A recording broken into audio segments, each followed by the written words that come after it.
নমস্কাৰ এই মুহূৰ্তত আপোনালোকে চাই আছে তাজিবুৰ টেকনলজি ইউটিউব চেনেল আজি পুৱা ৰাজ্যৰ লগতে আন্তঃৰাষ্ট্ৰীয় বহুকেইটা গুৰুত্বপূৰ্ণ খবৰ আপোনালোকৰ বাবে লৈ আহিছো এই খবৰকেইটা আপোনালোকৰ বাবে বহুতে গুৰুত্বপূৰ্ণ গতিকে ভিডিঅ'টো প্ৰথমৰ পৰা শেষলৈকে চাই থাকক আৰু যদি চেনেলটো নতুনকৈ আছে চেনেলটো সাবস্ক্ৰাইব কৰি কাষত থকা বেল আইকন প্ৰেছ কৰি দিব আৰু ভিডিঅ'টো এতিয়ালৈকে যদি লাইক কৰা নাই লাইক কৰি আমাক উৎসাহিত কৰে আজি পুৱাৰ প্ৰথমটো গুৰুত্বপূৰ্ণ খবৰ হৈছে শিক্ষক হ'ব খোজাসকলৰ বাবে ভাল খবৰ শীঘ্ৰেই ৰাজ্য চৰকাৰে অনুষ্ঠিত কৰিব টেট পৰীক্ষা ৰাজ্য চলিত বৰ্ষত অনুষ্ঠিত হ'ব শিক্ষকৰ যোগ্যতা নিৰূপক পৰীক্ষা চমুকৈ টেট 2020 বৰ্ষত অনুষ্ঠিত নহ'ল টেট সেয়ে চলিত বছৰত টেট পৰীক্ষা অনুষ্ঠিত কৰাকলৈ বদ্ধপৰিকৰ ৰাজ্যৰ শিক্ষা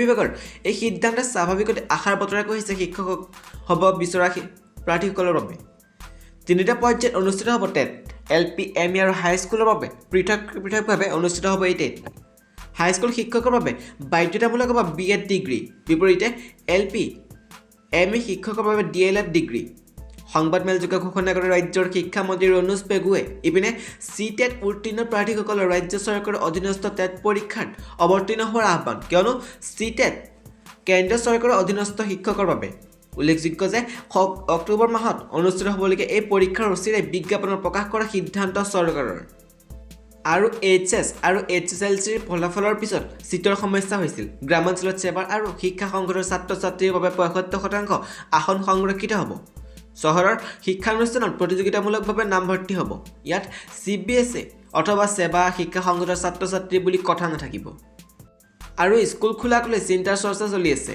ছেপ্টেম্বৰৰ পৰা শ্ৰেণী আৰম্ভ হোৱাৰ সম্ভাৱনা আছে প্ৰথমে দশম শ্ৰেণী দ্বাদশ স্নাতক চূড়ান্ত বৰ্ষৰ শ্ৰেণী আৰম্ভ হ'ব 20 তাৰিখে চৰকাৰে 100 দিন সম্পূৰ্ণ হ'ব উক্ত দিনা শ্ৰীমন্ত শংকৰদেৱ কলাক্ষেত্ৰত উচ্চ শিক্ষাৰ 113 গৰাকী শিক্ষক আৰু 427 গৰাকী শিক্ষক কৰ্মচাৰীক অনুকম্পনামূলক নিযুক্তি দিয়া হ'ব গভীৰ অনিশ্চয়তাৰ দিশে মহাজোঁটৰ ভৱিষ্যত কংগ্ৰেছে ভংগ কৰিব নেকি মহাজোঁট গভীৰ অনিশ্চয়তাৰ দিশে গতি কৰিছে মহাজোঁটৰ ভৱিষ্যত কংগ্ৰেছ ইউডিএফৰ নেতৃত্বত গঠিত মহাজোঁট বৰ্তমান নামত আছে যদিও কামত নাই এনে সময়তে আসন্ন বিধানসভা উপনিৰ্বাচন ৰাজ্য দল আৰু অসম জাতীয় পৰিষদে কংগ্ৰেছক দিছে উমৈহতীয়া প্ৰাৰ্থিত্ব দিয়াৰ প্ৰস্তাৱ গতিকে স্বাভাৱিকতে উঠিছে প্ৰশ্ন কোন দিশে মহাজোঁটৰ ভৱিষ্যত কংগ্ৰেছে কেতিয়া ভংগ কৰিব মহাজোঁটক তাতে আহি আছে 5টা বিধানসভা সমষ্টিৰ উপনিৰ্বাচন প্ৰদেশ কংগ্ৰেছৰ নৱনিৰ্বাচিত সভাপতি ভূপেন বৰাই ইতিমধ্যে নতুন দিল্লীত দলীয় হাইকমাণ্ডক সাক্ষাৎ কৰিছে ইয়াৰ পাছতে মহাজোঁটৰ ভৱিষ্যতক লৈ পুনৰ চৰ্চা চলিছে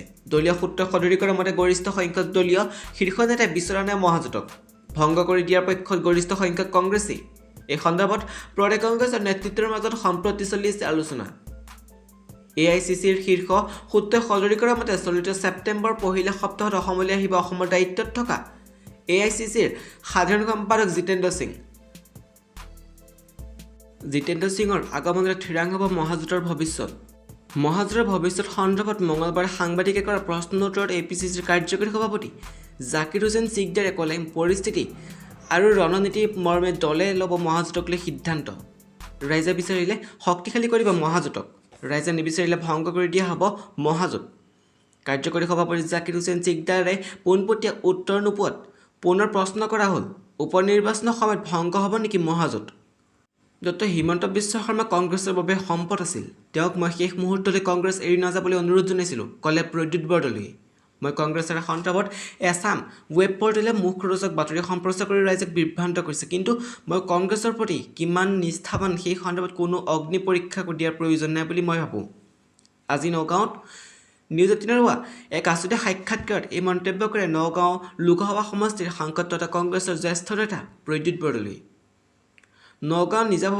বাসভৱনৰ সাক্ষাৎকাৰ সাংসদগৰাকীয়ে কয় যে ডক্টৰ হিমন্ত বিশ্ব শৰ্মাৰ সৈতে নতুন দিল্লীত হোৱা সাক্ষাৎ সৌহাৰ্দ্যপূৰ্ণ শৰৎ সিঙৰ সময়ৰ পৰা মুখ্যমন্ত্ৰীসকলে দিল্লীলৈ গ'লে লোকসভাৰ সাংসদ সকলৰ সৈতে আলোচনাত মিলিত হৈ ৰাজ্যৰ সমস্যা সন্দৰ্ভত লোকসভাত উত্থাপন কৰাৰ বিষয়ে আলোচনা কৰা এক নিয়ম সেয়ে তেওঁলোকে ভোজমেলত মিলিত হৈছিল আৰু মুখ্যমন্ত্ৰীগৰাকী অতি আন্তৰিকতাৰে তেওঁক নিমন্ত্ৰণ কৰিছিল কিন্তু এই বিষয়টোকে এছামে সংবাদ মাধ্যমে তিলটোকে তাল কৰি প্ৰচাৰ কৰা বুলি তেওঁ আক্ষেপ কৰে আগে দেখো হতা হে কিয় ক'লে ৰকিবুলে সাংবাদিকক কি ইংগিত দিলে ৰকিবুল হুছেইনে এজেপিৰ সৈতে নিৰ্বাচনত কংগ্ৰেছৰ মিত্ৰতা সন্দৰ্ভত কংগ্ৰেছৰ সাংসদ গৌৰৱ গগৈক সাংবাদিকে প্ৰশ্ন সোধাৰ লগে লগে ৰকিবুলে ক'লে আগে দেখো হতা হে আজি নগৰ ৰাজীৱ ভৱনত কংগ্ৰেছৰ সাংসদ গৌৰৱ গগৈ, সাংসদ প্ৰদ্যুৎ বৰদলৈ আৰু বিধায়ক ৰকিবুল হুছেইনে সংবাদমেল আয়োজন কৰিছিল। এই সংবাদমেলত কংগ্ৰেছৰ নেতৃত্ব সাংবাদিকে অজাপ আৰু কংগ্ৰেছৰ মাজত উপ নিৰ্বাচনৰ মিত্ৰতা হ'ব নেকি বুলি সোধা প্ৰশ্নৰ উত্তৰত ৰকিবুলে এই মন্তব্য কৰে।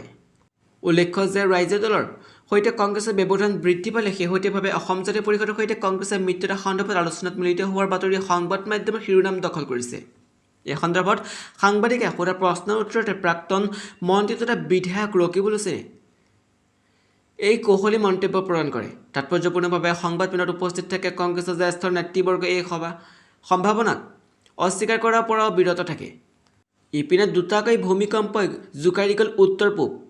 14 মিনিটৰ ব্যৱধানত আহে দুটাকৈ ভূমিকম্প। প্ৰথমটো ভূমিকম্পৰ প্ৰাবল্য আছিল 4.7, দ্বিতীয়টো ভূমিকম্পৰ প্ৰাবল্য 3.1। দুয়োটা ভূমিকম্পৰ অভিকেন্দ্ৰ মণিপুৰ উখৰুলত। ৰাজ্য চৰকাৰে কৰ্মচাৰীলৈ সুখবৰ, 11% পৰ্যন্ত DA আৰু DR বৃদ্ধিৰ সিদ্ধান্ত কেবিনেটত, জানক সবিশেষ।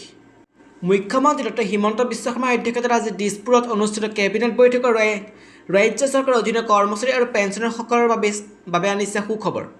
কেবিনেট বৈঠকত কৰ্মচাৰী আৰু পেঞ্চনাৰসকলৰ মৰ্গে বানচ DA আৰু মৰ্গে সাহায্য DR 28% বৃদ্ধিৰ সিদ্ধান্ত গ্ৰহণ কৰে।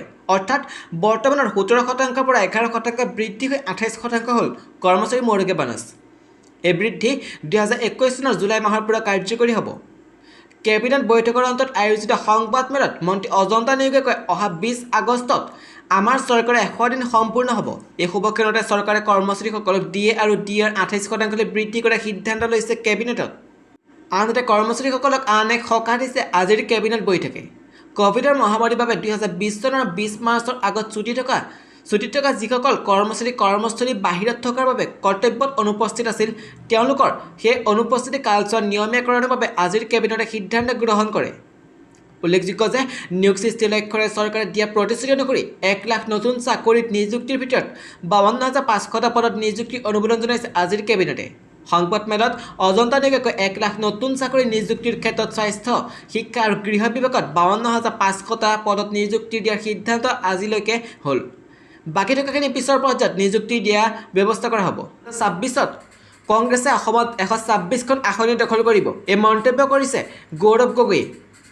সংবাদ মাধ্যমৰ বাতৰিক বেছি গুৰুত্ব নিদিব, কাৰণ বহু মিডিয়াৰ মালিকে চৰকাৰৰ পৰা টকা লৈ চৰকাৰৰ মুখপাত্ৰ হৈ কাম কৰি আছে। সেয়ে সংবাদ মাধ্যমৰ প্ৰশ্নবোৰ ৰক্ষণাত্মক নহয়, আক্ৰমণাত্মক। আজি নগাঁও জিলা কংগ্ৰেছৰ বৰ্ধিত কাৰ্যবাহী অংশগ্ৰহণ কৰি কংগ্ৰেছৰ নেতা কৰ্মীসকলক এই আহ্বান জনায় সাংসদ গৌৰৱ গগৈ। মিডিয়া কংগ্ৰেছৰ বন্ধু নহয় বুলি মন্তব্য কৰি সাংসদ গৌৰৱ গগৈয়ে কংগ্ৰেছ কৰ্মীসকলক সংবাদ মাধ্যমৰ বাতৰিত হতাশ নহ'বলৈ অনুৰোধ জনায়।